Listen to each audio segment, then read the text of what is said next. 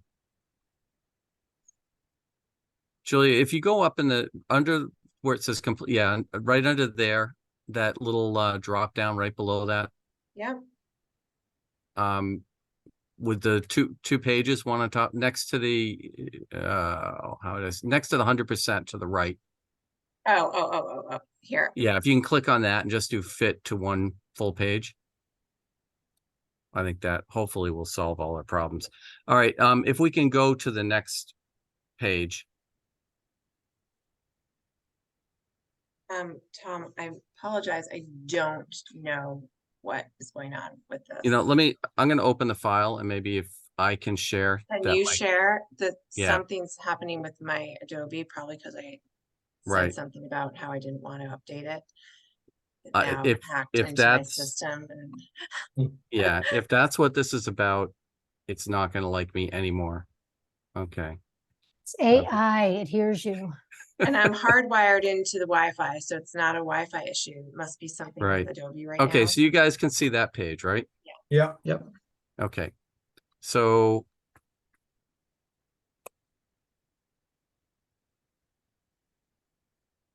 there's the wetland. Okay, so here we have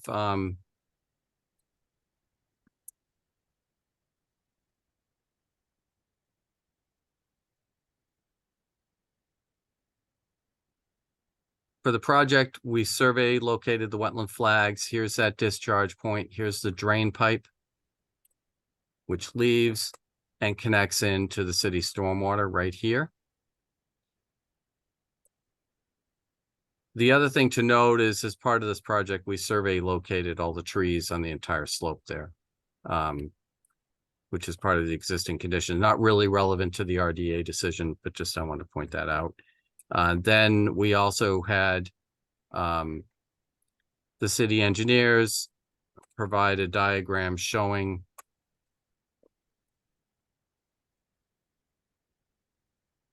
second.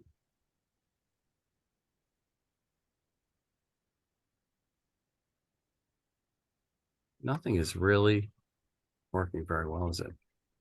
No, it's got to be Adobe All because right. it's happening to me. Yeah, no, I'm really not very pleased with it. So this is the pipe, and you can see where it enters in and joins with all the city stormwater.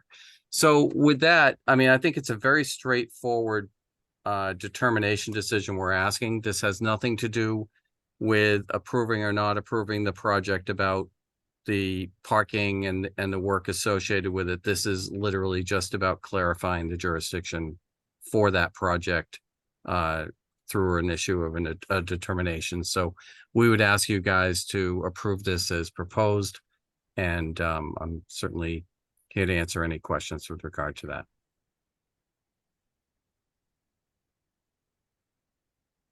Yeah, I don't have any questions. Yeah, I'm good with it. Anybody in the commission have anything? No. And do you have? Not on this part. Okay, so we need a motion.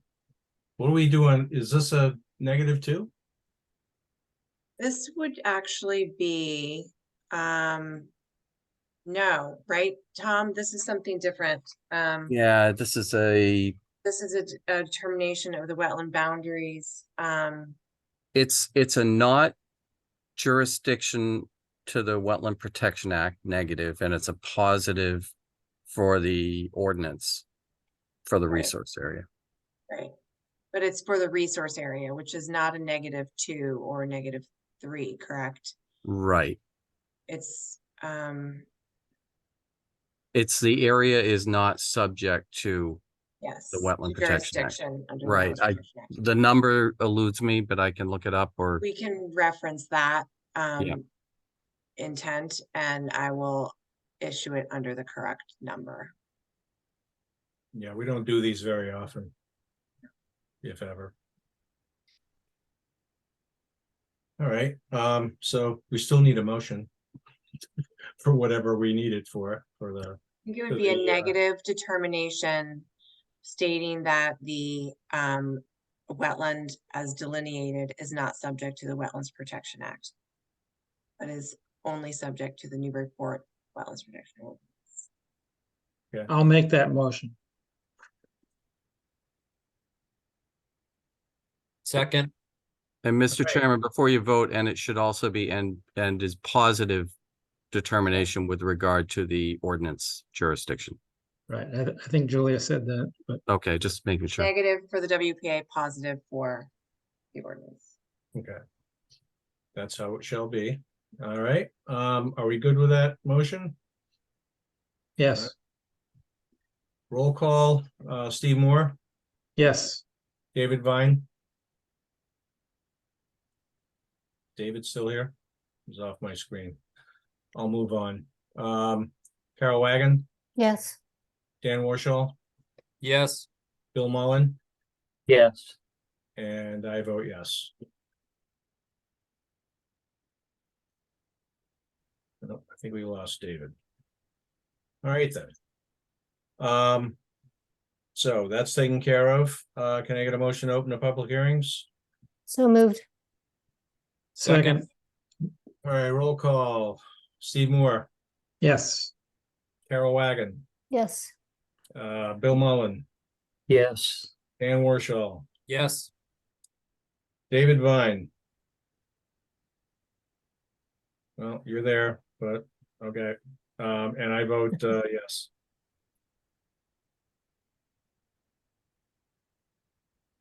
All right.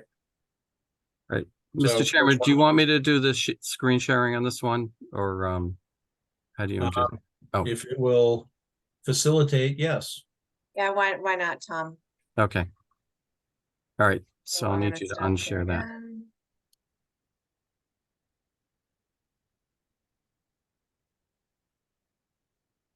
All right, and I think Kim's going to start this one off. Sure, thank you. Thanks everyone for your time tonight. I know you've, we had what I thought was a pretty successful site walk last week.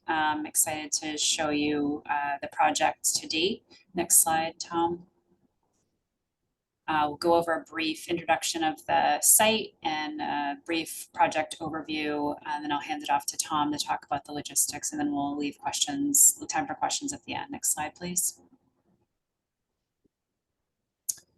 So just a little bit of background about Lower Atkinson Common, also known as Pioneer Fields. It's part of the larger parcel of land owned by the city that includes Upper Atkinson Common. It's a heavily utilized park on Merrimack Street between Plummer and Moulton. It is the home of the Pioneer League, which is the baseball league in the city. And also on the corner of Plummer and Merrimack is the Community Action Head Start School, which utilizes the playground for their licensing needs. There are 3 baseball diamonds, a basketball court, a playground, and a clubhouse, which doubles as a snack shack and a storage shed for the Pioneer League. And the picture on the right here is pretty telling of the existing conditions. There's limited parking at this lower part of this park, limited to 33 angled parking spaces along Merrimack. So cars are forced to back out into oncoming traffic and continue on their way down Merrimack Street, which causes a lot of chaos and safety issues for children being dropped off to the field and kids going in and out of vehicles to get to the park. There's also approximately 12 spaces within an existing gravel lot behind the Head Start School on Plummer Avenue. Next slide, please. In 2020, the Parks Commission spearheaded a master plan project for this park.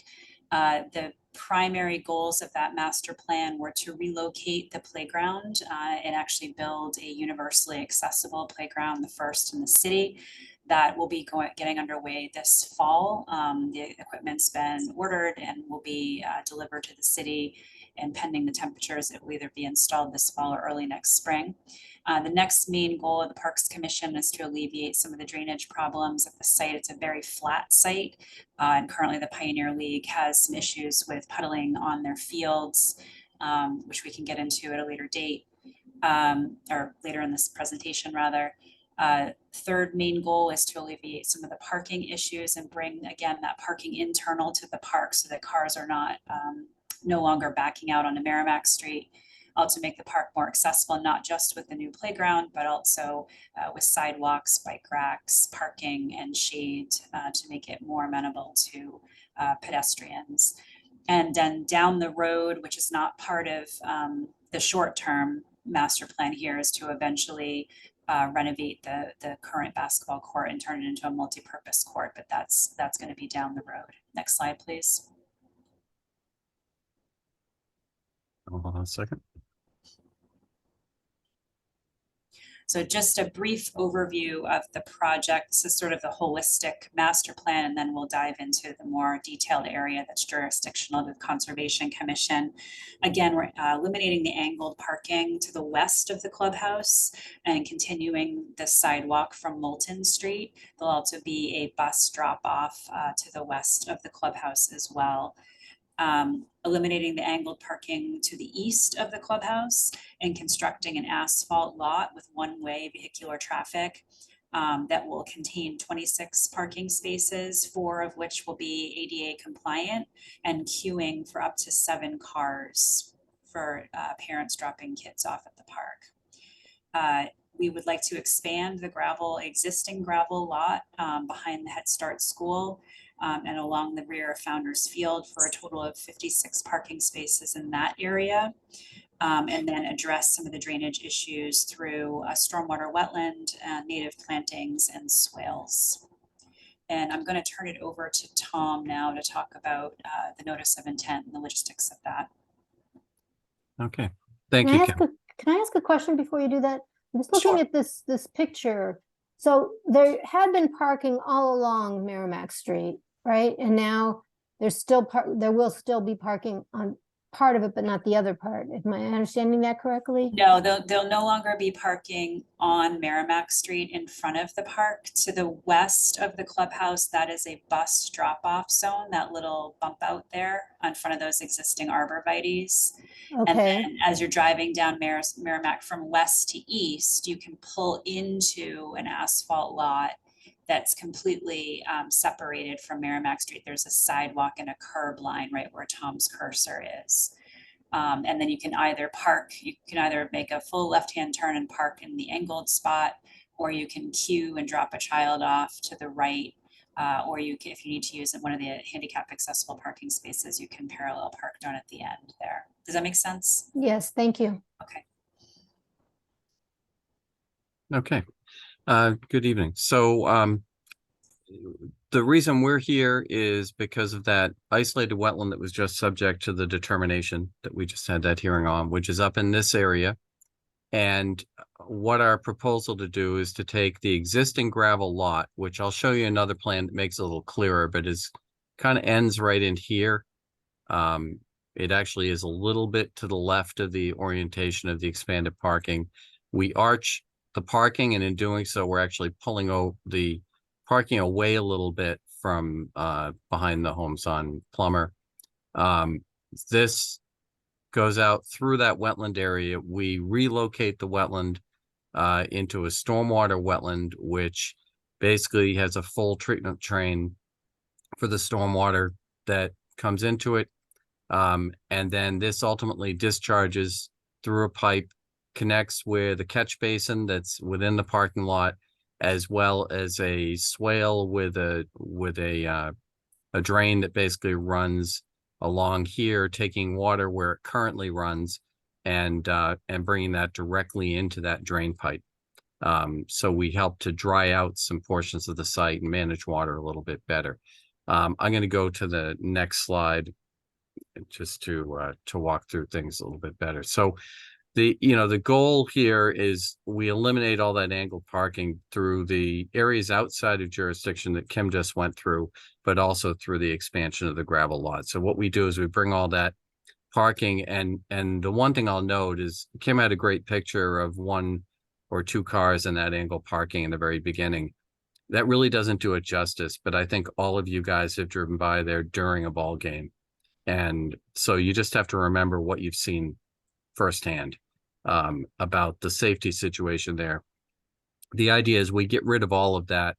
I mean, I drive by there and you see, you've got vehicles with like bikes mounted on the back of the vehicle, and they're kind of sticking out into the road, and it's treacherous with kids and everything. So, so we want to expand the parking behind the field and then address some drainage issues. We also had a site walk last week, and as a result of some of the observations, which is frankly the first time I saw it with the limits of the project staked out, I think we've got some minor adjustments that we've made to really improve the project, and I'll go over those as well. So again, this is the area of wetland, and this is your 100-foot buffer zone, the jurisdictional zone. So you can see the area we were talking about where the parking would go up in this area is outside jurisdiction, as is an area of erosion on the roadway coming down that wasn't part of the project scope, but that we observed during the site walk as well. So this is the landscape plan for the project, and I just want you to note that we have a number of trees that we're adding to the existing. There's a few trees in this area of the site, and we're adding a number of trees in there to kind of create a wooded corridor in this area, adding a few trees up in this area, and as well down in here. One of the things that I wanted to note, and we made a note on an updated site plan, during the site walk, it became apparent as we walked along the back of the disturbance limit back here that if I was given a dozen smaller trees, 1-inch DBH, I could find a home for them once we clear the site. It's not the kind of thing where I can show you on a plan where they're going to go, but I think I can tuck them in nicely. So after the site walk, I talked to Kim, and she's authorized me to include those. So we've added 12 trees to be named later, native species, 1-inch DBH, that we will add to what we're proposing. They will all go within the buffer zone to the wetland, and we'll tuck them in there as well. I'm going to go on to the next page. Can I ask Tom before you do? Yes. Can I ask, so what's the ratio then of how many trees are coming down and how many are going to be put in? Or the numbers rather than the ratio? So site-wide, Kim, what's our number now that we add in the 12? I'm just looking for that. I had written it down. Okay. Give me a moment and I'll find it for you. Yeah, we will get that for you. So let me go over the site plan and some of the changes we added, nuancing a few things after the site walk. Hang on 1 second, Tom. David, do you have a question? It was about some of the modifications that Tom had described. I thought we were trying to keep some of the trees by some minor retaining wall type stuff. Yep, I was just about to point to that. So right here, there was a tree that was right at the edge of grading. And what we've agreed is we're going to do a low boulder wall to essentially build a tree well around that, so the grading does not harm that tree. And then we talked about putting a tree in that area when it comes, or not in that area. There was another tree somewhere out in here, perhaps this one, that was in pretty rough shape. We couldn't save it, nor would you really want to. It had already split halfway down. So this is the kind of area where I imagine some of those dozen trees would go. But once we get this all cleared, what we'll be doing is we'll basically be putting in some maybe in the slope and some off just next to the area where we do all this work. And that the ultimate placement of those trees will be coordinated with the conservation office to make sure everybody's on board with where they go and the species that we choose. And I don't want to name the species yet because I want to see how much light and the soil conditions in the areas we would plant.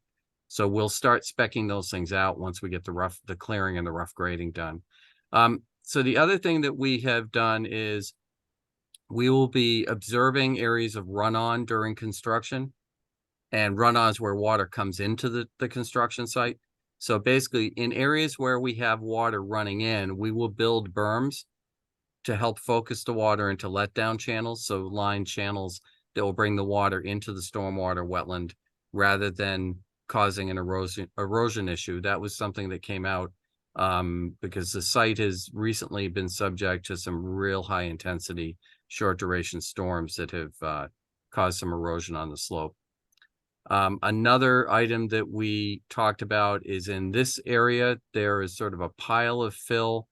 It's right in this area, and kind of a low spot where water seems to be collecting that's running off of the road further uphill.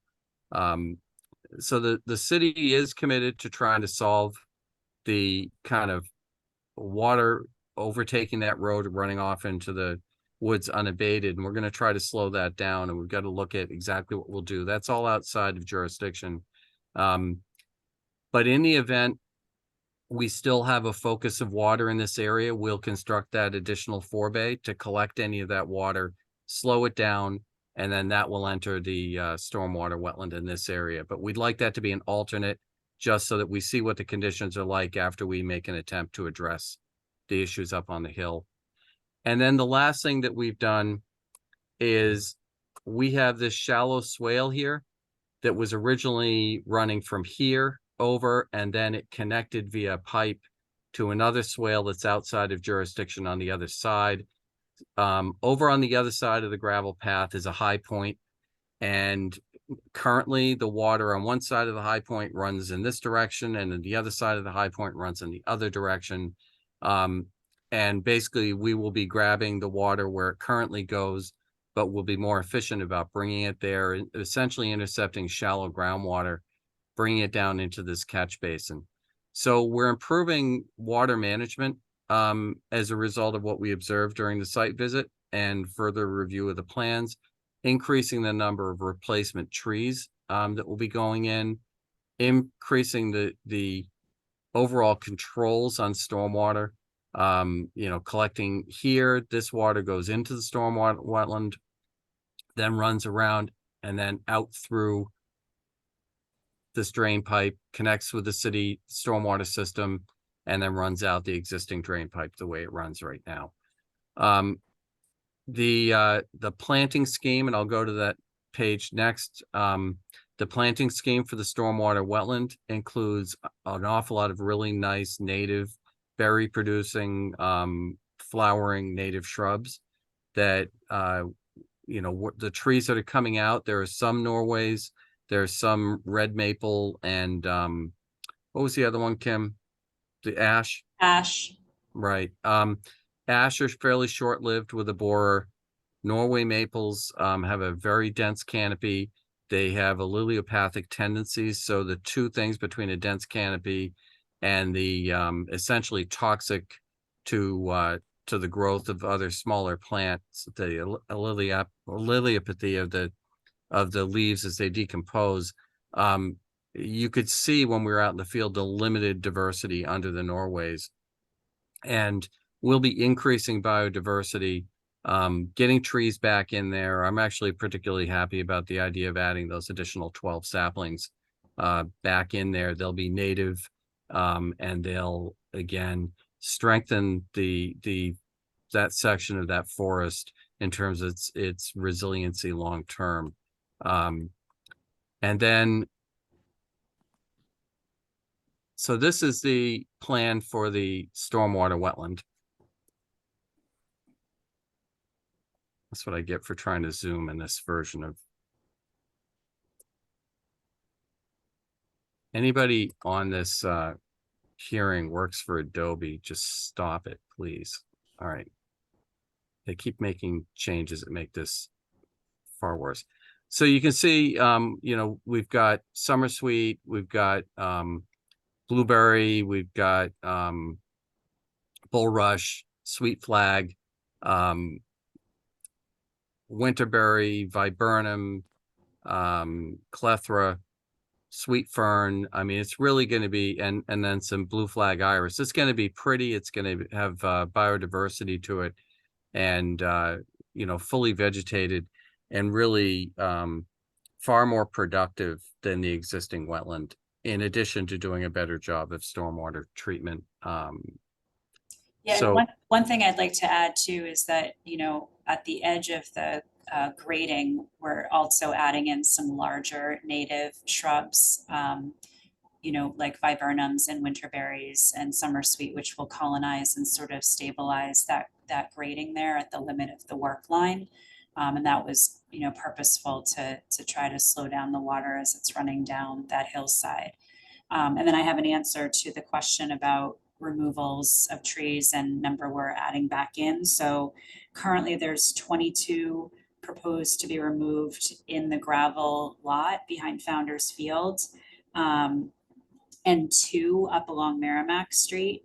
That does not take into consideration the arborvitae, which I actually don't consider to be trees, but just to be clear, we are replacing 16 of those arborvitaes to take, you know, place of the ones that are coming down along Merrimack Street. So total removal of canopy trees is 24, and total proposed planting of canopy trees is 31.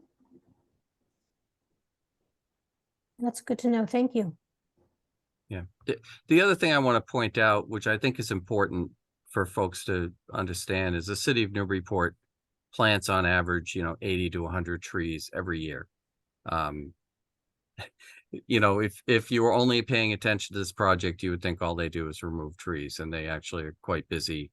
I think they just had 40 or 60 trees delivered just the other day. I'm not sure where they're going, but they're quite active in the tree planting business as well. And we'll be, you know, this project is not an exception. We'll be planting quite a bit of trees here. So I think with that, you know, we'll just open it up to any questions. Kim, one question I have is, what other boards is this project going in front of? Is it going in front of planning? Yes, it's going before planning for site plan review in a couple of weeks. Okay. Will that be the entire project or just, I know ours is restricted by what's jurisdictional. Is this the entire project that's going forward? Yes, so what triggers site plan review with planning is the parking. So they will be reviewing the parking as well as stormwater structures, which there aren't any new structures, lighting, which there is not proposed any new lighting. But primarily they're going to be looking at parking and vehicular movements. Okay. Tom, could you describe the operations and maintenance plan for this wetland? Is it to be mowed occasionally, or how is that going to play out?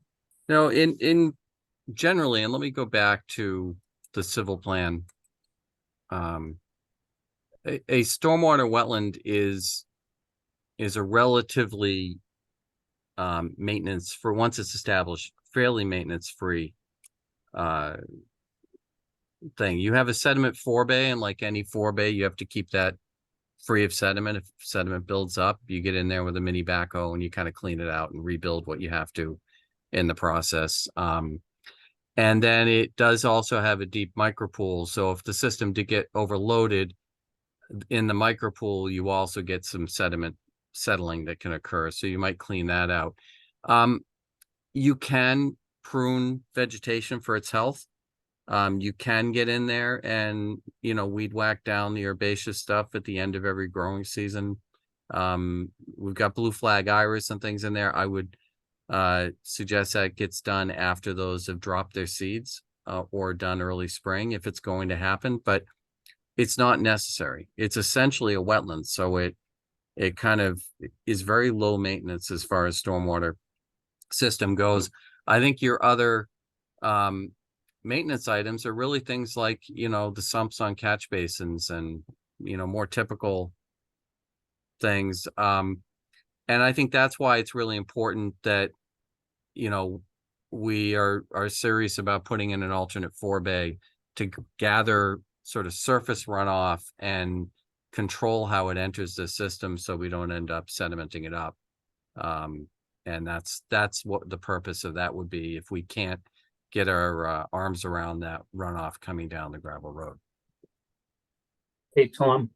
Yeah. Any sediment removal could be done from up on the parking lot, correct? Yes, absolutely. Yeah. Both areas are within reach, and possibly, you might drive in to, up maybe into here. You might just kind of just lean out a little bit here, but I mean, we do have, I think that's a guardrail here, so we should be able to work right over the guardrail. It's sort of a mini or a medium backhoe, nothing huge that would do that work. Does DPS or whoever know and agree that they might have to do this work? Well, they designed it. So okay.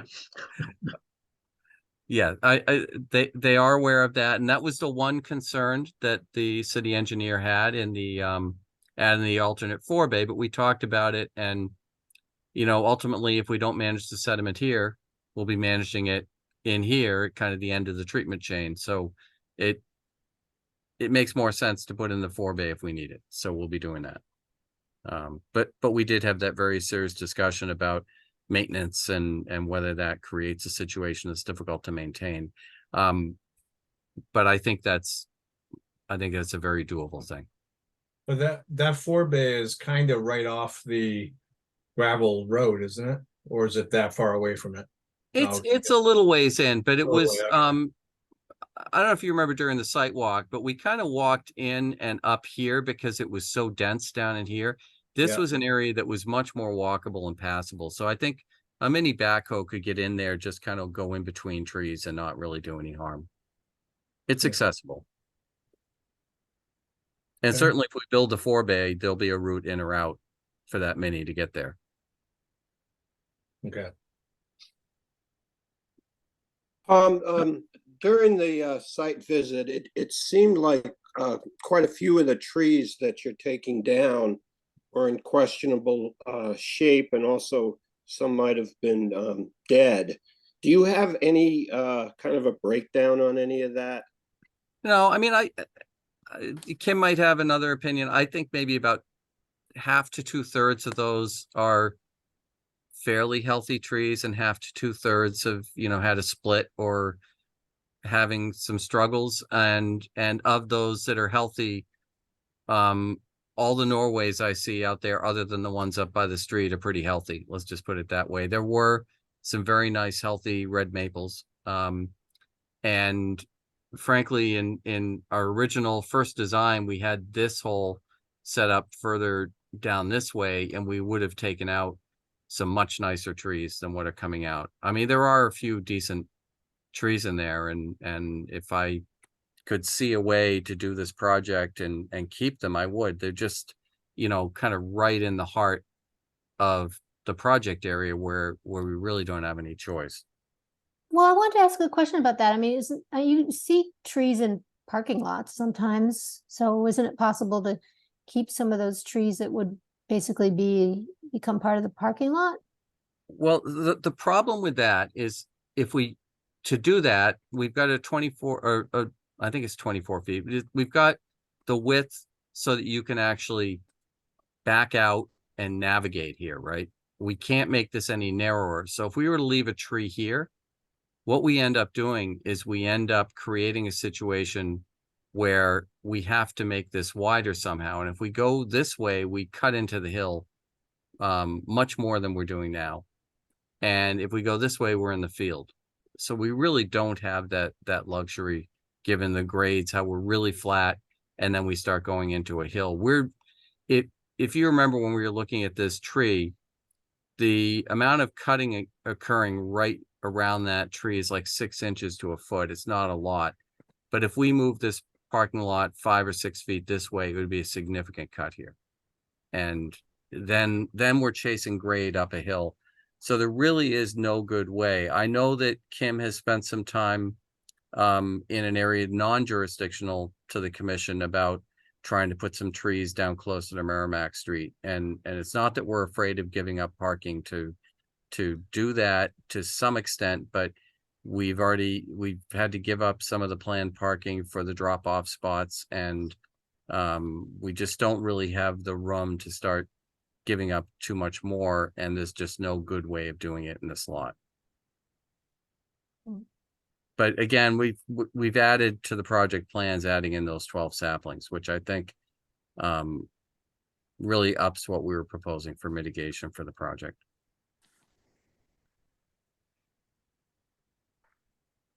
Okay.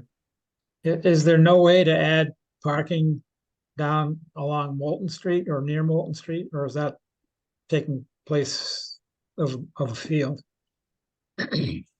So that gets into, and I think that might be something that Kim can expand on, but let me just get to, what's that? Okay, so what happens over here is you have other park programming that occurs, and we really can't have the entire area along Merrimack being a Well, part of that decision too is we could have mimicked what we did to the east of the clubhouse. On the west of the clubhouse, we would have gotten maybe 10 to 12 spaces in there. And for the amount of asphalt that would need to be, installed there for those 12 or so spaces, it didn't seem like it was a worthwhile endeavor. You'd have to get rid of those arborvitaes as well.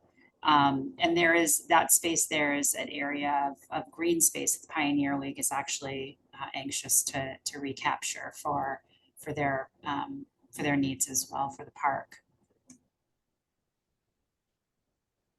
Yeah, the other thing I want to add is if we do that, we don't negate the need to expand the gravel parking. And what happens is if we shorten this, we end up bringing the stormwater wetland further down. We end up clearing more trees that are nicer and closer to Plummer. So it's almost counterproductive to make this shorter. Well, I wasn't thinking shorter, but you could eliminate some of the parking spaces along the new wetland. Yeah, I think Or- Kim has looked at all those different options, and I think as she said, that there's also programming issues associated with that space, and you don't get as many as we get over here. And this doesn't really make up for what we lose by getting rid of the street parking. Okay. All right. Commission have any more questions right now? Well, just one, when we were there on site, there was some standing water in the existing the wetland, Right. and we've had a lot of rain. Would you anticipate there being standing water in this new wetland at this time of year if we had a normal summer? Yeah, it's a stormwater wetland, which Okay. It's designed to be a wetland. It's designed to have Right. all the functions the other one did, only somewhat improved in that there's actually a little bit more of a vegetative treatment train at the shrub and herbaceous level than we have right now. There's more discarded junk from years past of field equipment than there is herbaceous vegetation, other than jewelweed around the perimeter, which grows everywhere.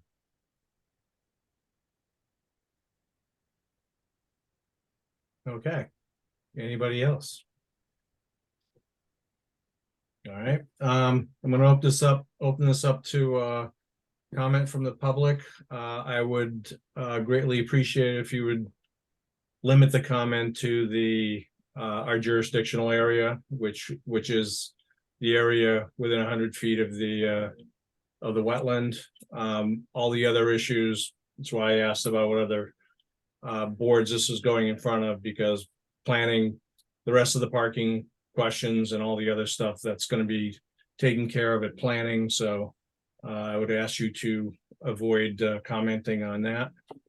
And if you do want to comment, raise your hand like Phil Cootie did quite a while ago, and we will get you in there. Phil, if you want to. Hello, can you Yeah. hear me? Yes. All right. My name's Phil Cootie. I live at 22 Phillips Drive, Newburyport, Mass. And I've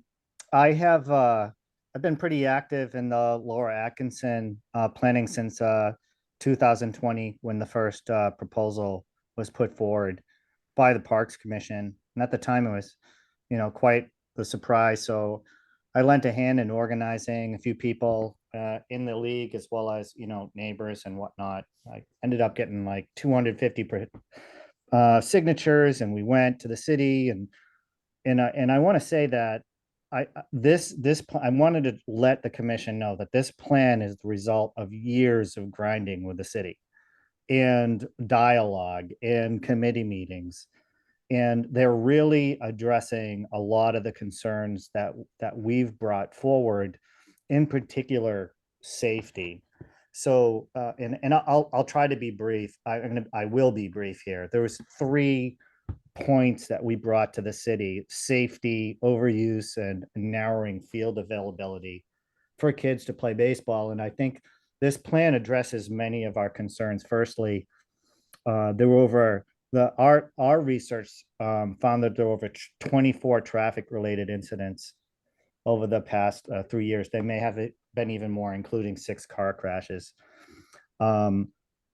I have kids that I've had to unpack gear, and one of the things that wasn't mentioned about the dangers of the parking lot on the street is that you actually take gear out the back of your vehicle. So when kids are going in and out of the sides, and I know we talked about that drop off, but if you've got a catcher's gear, you're not taking it out of the side door. You're not putting baseball buckets on your passenger seats. They're in the back, they're in the truck, they're in the trunk bed, and you're in the street when you're doing that. And I have to make sure my kids are on the street. And I can't tell you guys enough how happy I am that we're moving the parking into the lot. And I understand and I empathize with a lot of folks. I've been reading the paper. I know that we have concerns about the trees getting cut down and the loss of habitat for some animals that are in that forest stand there. I've worked with Tom before. He's a diligent, and I'm not sure how to describe your actual function, Tom, but he's helped me at my own home with the city.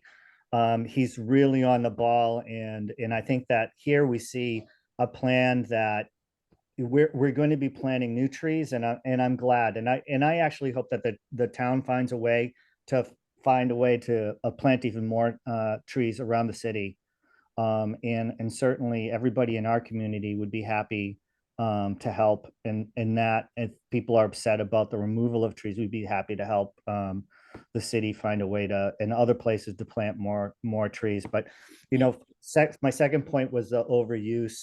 There's what's happening here is in our city, we're getting older, and as people grow older these days, they're staying active. And that senior pressure on open spaces is encountering all the more and more kids that are playing too. So we have some real overuse issues that we need to address, and certainly adding the spots make it safer. And I know we're discussing those trees and all in the spaces, but we can find other ways to plant trees, and there's plenty of space in Newburyport to do that. And I think that you'll find a large athletic community in Newburyport, and of all ages, that would get behind supporting anyone who wants to do that. If we can get more spaces at Lower Atkinson to make our activities safer. You know, the third and final point I have is there's this narrowing field availability in Newburyport. And I don't know if you guys know this, but you know, the senior center took 2 youth fields away from baseball and softball for this age group. We lost 2 fields. Everybody's consolidated into these fields right here. These 3 fields, I've done some of the metrics. We have the least square footage. We're in the lowest 3% of ballparks in the county, as far as square foot of open space, and that's including parking space and ball fields. So we're really crammed in here. And the idea that we're putting more spaces is just going to make it more safe, and it's gonna help us address the narrowing field availability. I know Kim knows there's other ideas that we have for more net new fields in the city, but this is certainly a great path forward. And I just wanted to mention that to you guys, because I know we're looking for where there has been a lot of focus on the trees, which is great, but we're doing this for everyone's safety, for all ages, for everybody who's using this park. And this plan is just making it so much safer for everyone, grandmothers, kids, parents, aunts, uncles, everyone who comes and visits the field. And as Tom has mentioned, you know, it gets pretty crazy over there. So really appreciate the city's work and their willingness to listen to community members. And I want to encourage everyone here to think about compromise for the greater good, and to be kind to one another, to listen and appreciate each other's perspectives, and be tolerant of different opinions as we seek a path forward for this fantastic park. And definitely, I think for the 250 plus people that have signed our petition to the city, I think you address so many of our concerns. There isn't any resistance from the folks that I'm with about how this addresses both the safety, overuse, and our narrowing field availability issues. Thank you. All right, thank you, Phil. One public service announcement: if you want to, you can always donate to the Friends of Newburyport Trees. You can get a tree put in for one of your loved ones, and get a leaf put up on the rail trail signage. So you can do that. And that's Friends of Newburyport Trees. Friends of Newburyport Trees, font, FONT. And they will be more than happy to plant as many trees as they get money for.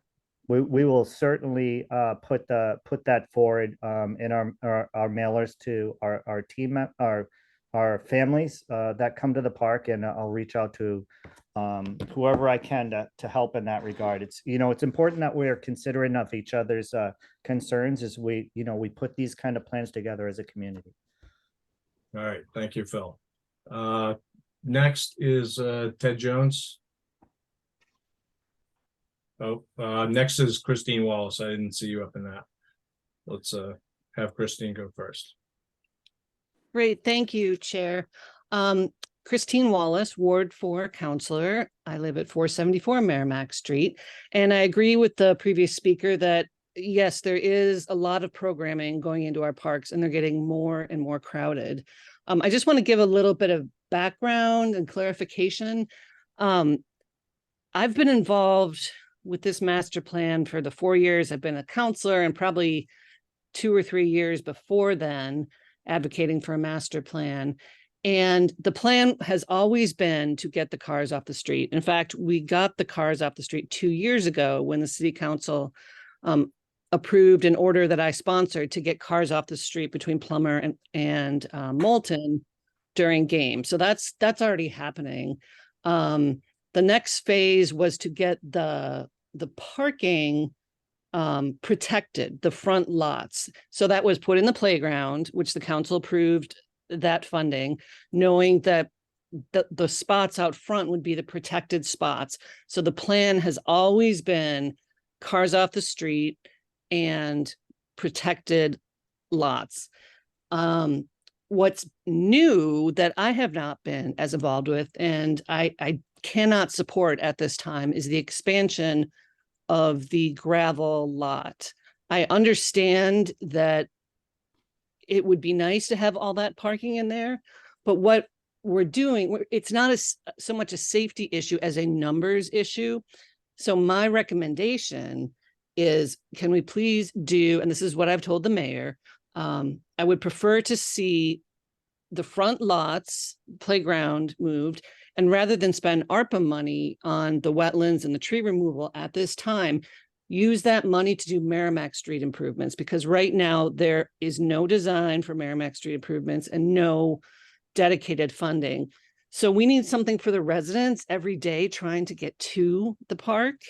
It's not just during games, although games are an issue, but that way it, you know, it and also looking at traffic calming.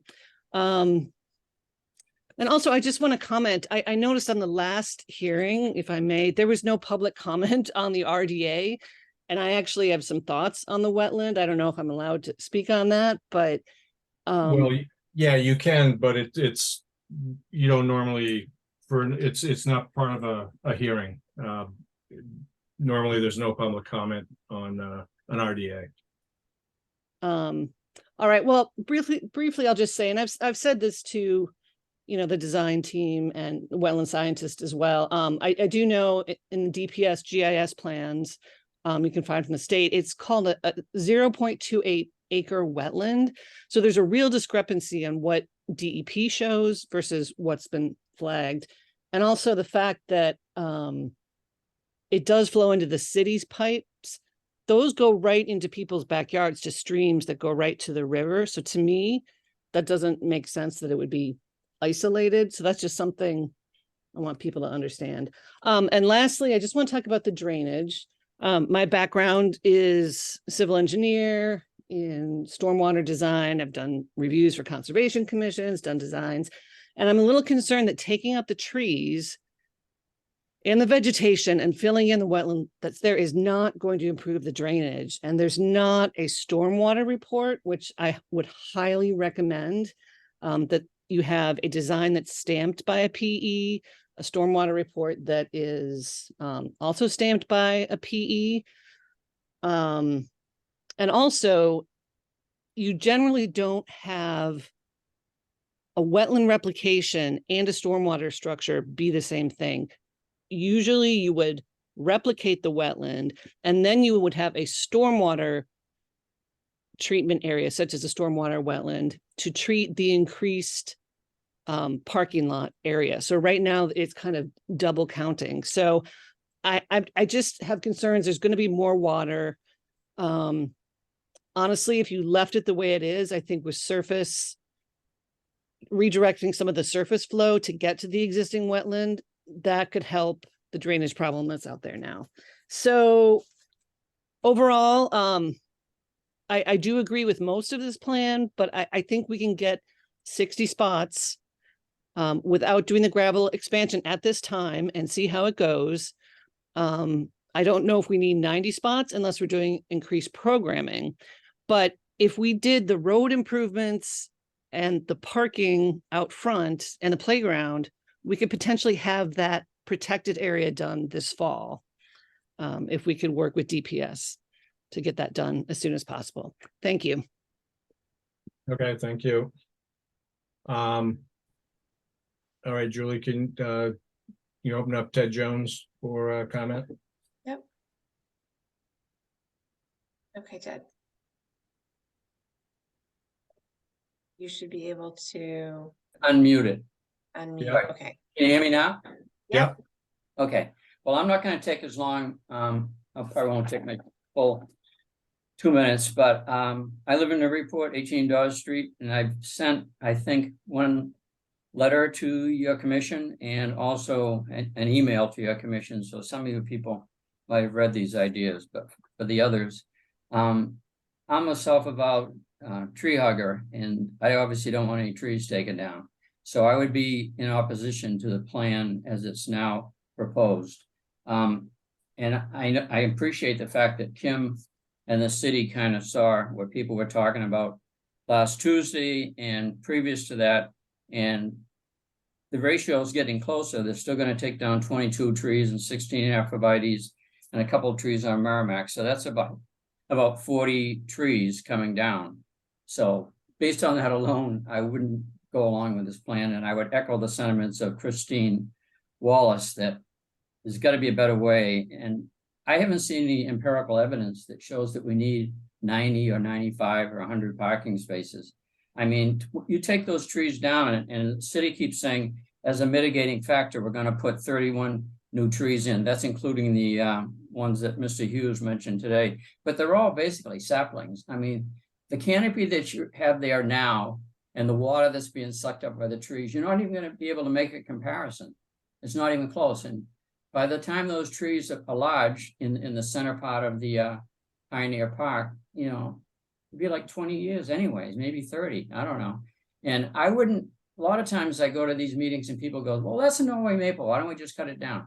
If you did that, we're like losing the battle if you watch the news every night with climate change. We need the trees, and I'm not going to give you guys a lecture on what trees do because I'm sure you know. So that's my first point. And the second thing I mentioned already was if you could try doing like in a phase on this and maybe try 50 parking spaces, because I've been to a lot of games there. I used to referee games there. I've been going there since it's opened, and I don't really, and you can park on the adjoining streets, as you know, and on Merrimack. And it's a real shame. It's a crying shame to take down 22 trees.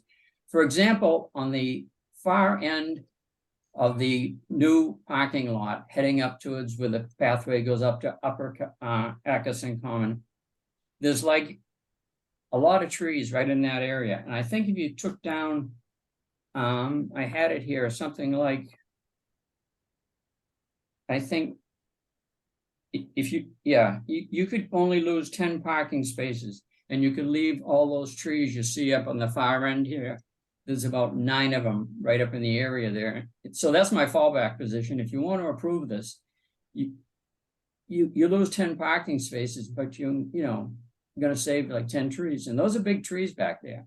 And I don't really care if you have to move it further north, as Mr. Hughes pointed out, because you know, trees are good. Some are in bad shape and others are not. But and the final thing is, I think Kim told us last Tuesday that the trees to the west of the clubhouse are going to stay there.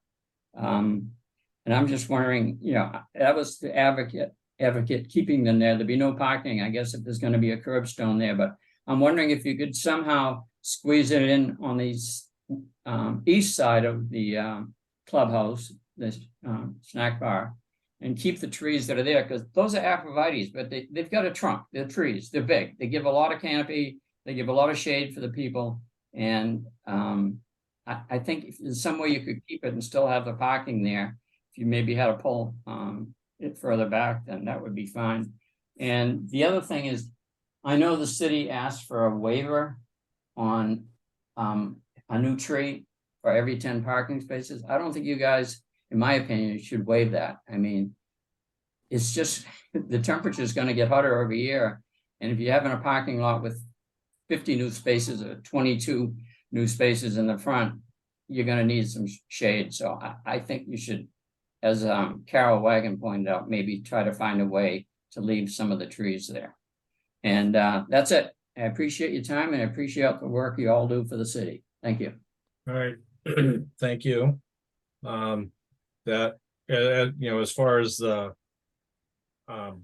trees, you know, all the other trees, some of the things you're talking about was the planning for the planning board, and I can definitely assure you that the chair of the planning board is a massive tree advocate. So, and so that's probably something that you should bring up to them. I sent him a letter already. Okay. Thank you. All right, thank you. Anybody else from the public?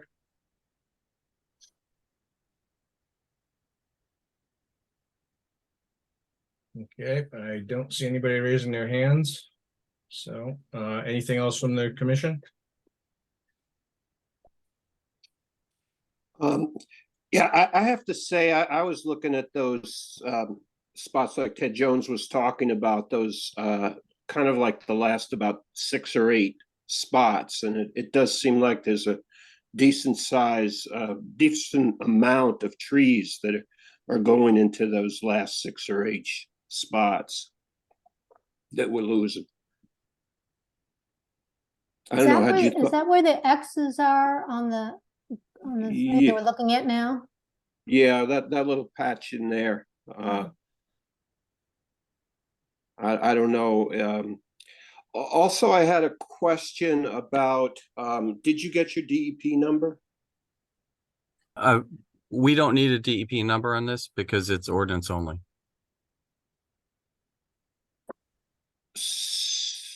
Right, it wasn't sent to DEP because they were projecting based on the filing of the RDA, which we just handled, that this was not a state jurisdictional wetland, but was only jurisdictional under our local ordinance. So they filed the notice of intent under just the local ordinance. I do want to note the RDA did go to DEP, so they do take a look at that. And if they had any doubts, they would certainly let us know. And it's been a month since we filed, and typically if they disagreed with that, they would have called Julia pretty quick. Yeah, so can I just address that whole issue of the cluster of trees at the end? And I don't know if Kim had a conflict and couldn't stay. I don't know if she's still on. Yeah, I'm still here. I need to leave very soon though. Yeah, so Kim, I'm just gonna ask you to chime in on this, but the quality of the trees down this end versus what we would It's lose much in that worse. area. It's much worse. So Yeah. the trees that we actually shifted away from are the nicer red maples, but yeah, we can, I'm just telling you all that I've listed all the comments and I'm gonna reassess and we'll get back to you with further, you know, we're not expecting a decision tonight is what I'm saying. You're not looking for a decision from us? Correct. Okay. Well, I We think wouldn't normally anyway, because it hasn't gone through planning. right. I mean, we filed with planning, which is now we don't really have that standard in the ordinance. We do in the Wetland Protection Act, where you have to have filed with planning. We haven't had the hearing. So far, all of the planning related comments that we've heard overall have been more related to things along Merrimack Street, but I think it's wise for us to keep it open so we can let that gel a little bit. But a couple of things to point out is with regard to, you know, extending into these trees allowed us to save these bigger red maples up on the slope. If we were to shorten things, we have to move our stormwater system back, and that ends up cutting into those. The other things is normally under a Wetland Protection Act filing, you would not mitigate a wetland with a stormwater wetland. But the thing that we didn't talk about it so much during the hearing, but I will note that the way I look at this wetland, and when you look at it in the field, the way it functions, water comes into this area, it kind of meanders down and then exits through a stormwater pipe. It is almost like this is an overgrown old stormwater wetland, and so the functions are actually well replaced by a stormwater wetland. And so in this case, I would argue that what we're providing back is suitable in terms of function. It has increased biodiversity. There's more value ecologically from the shrub layers, and when we put in those saplings, they will take some time to grow. But the other thing is, as saplings grow, they have a faster rate of sequestration of carbon. They grow fairly quickly. So we will be replacing all that function. And I know that, we've been routinely meeting as a project team since the site visit, trying to address as many of the comments. We took all the comments we heard from the public outside of the Concom site walk and all of the things we observed during the conservation site walk seriously. And we've, I think the plans are improved since the site walk and what we came in with you. And what I'd like to end things on would be just, if the commission has things they would like us to look at while we continue out. And Kim, if you're still on, what's the date of the planning board hearing? Left. Yeah, so she's done. Okay, so I would continue to the next hearing, but we may want to push it one more depending on the status of the planning. Tom, I just wanted to mention quick, sorry to interrupt, but because you were just in reference to your discussion about the replacement of the functionality of the isolated wetland previously with the new stormwater wetland. Yes, it is a stormwater wetland replacing what we had classified as an isolated wetland. And there are stormwater issues out there. Clearly, the existing wetland has standing water in it regularly. So I would just sort of a little bit echo what Councillor Wallace said about a stormwater report, which we don't have at this point. And I do think that we should have something along those lines, and whether it's from John Eric and Diane at DPS, who are engineers and put this together, or someone else who can, appropriately like stamp it and certify it and show us the calculations. I think that will be very important in this case. Right. We can take that back. I know that, and you and I talked about this beforehand. Under the ordinance, the stormwater standards are not the same as they are under the Wetland Protection Act, but the planning board has also got some questions about stormwater. So whatever we give them to update on stormwater, we'll give you guys. And that probably will include some of that. But Diane has gone to a great, deal of effort to get this sized appropriately so it will function the same way that the current system does. So, and I recognize that because we were out there with her, and I understand the work they put into designing the system has been extensive. I just am letting you know that I think it would be important to include that report along those lines within right. this. So we'll look at something. It may fall a little bit short of the full-on wetland No, of protection course. stormwater No, report. I don't expect that one. I just Yeah. expect something that shows us the details Sure. around what went into this design. Okay. Are there any other things that the commission would like to see? Yeah, I think, the suggestion of keeping those 6 or 8 trees at the far end of the new lot wouldn't necessarily necessitate moving the wetland. I think you would just lose those spaces Well, and keep the trees. yeah, it gets tough because we have to basically send the water where it's being generated in. I mean, it may not be quite as easy as it may appear on face, but we'll look at that, and we'll look at the overall parking count, and there are other and Kim's not here, but there's other requests related to the planning board and plantings along Merrimack. So we have to look at what we can do, and as Kim said, we'll be taking in all those comments, and so I'm not sure whether we'll be able to do that or not, but we'll take a look. Okay. But those trees in there, I think that there were more where the Norways were, and they were also not as healthy or as nice as the, as other trees that are being impacted. Okay. Tom, along those lines, you're saying that you can't move it to the east because of losing more valuable trees. What about widening it? Just changing the size of it. So the problem then is, I tried to talk about, we can't really widen towards the field.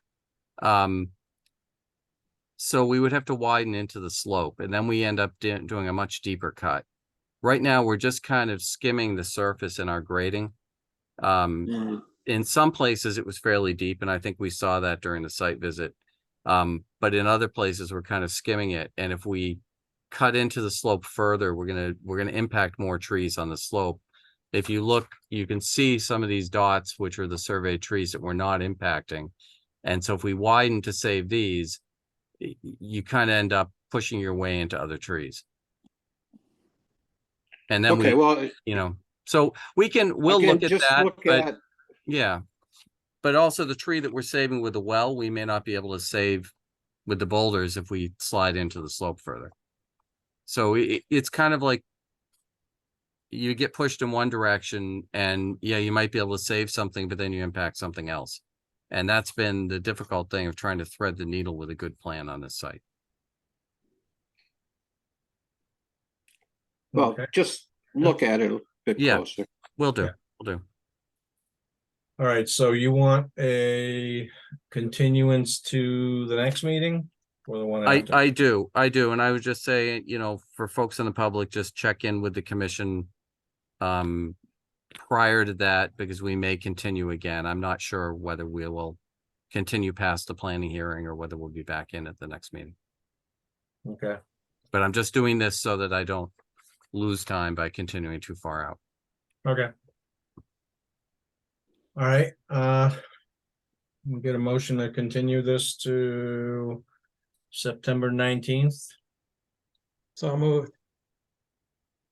Second, All right, roll call, Steve Moore, Yes. David Vine, Yes, Carol Wagon, Yes, Dan Warshaw, Yes, Bill Mullen, yes. and I vote yes. All right, thank you, everybody. Thank you very much for your time. All right, can I get a motion to close the public hearings? so moved. Second. Second, All right, roll call, Steve Moore, Yes. David Vine, yes. Carol Wagon, Yes. Dan Warshaw, yes. Bill Mullins, yes. and I vote yes. All right, we have anything else this evening? We do not on the agenda anyway. Okay. In that Motion to case, adjourn. and I'll second. Roll call, Steve Moore, Yes. David Vine, Yes. Carol Wagon, Yes. Dan Warshaw. Did we start extra early today? No, No. I was like 2 minutes late and we're already onto something, so. yeah, yeah, we got through the meeting. Oh, there was no Plum Island updates today, so. That's what it was. Okay. Yeah. Okay, Yeah. all right. My fault for being late. Sorry. Anyways, You need to vote. yes, I'm ready to vote yes. Okay, Bill Mullen. And I say yes. All right, folks. Thank See you. you See you in next 2 time. weeks. Thank you. Thanks, guys. Good night.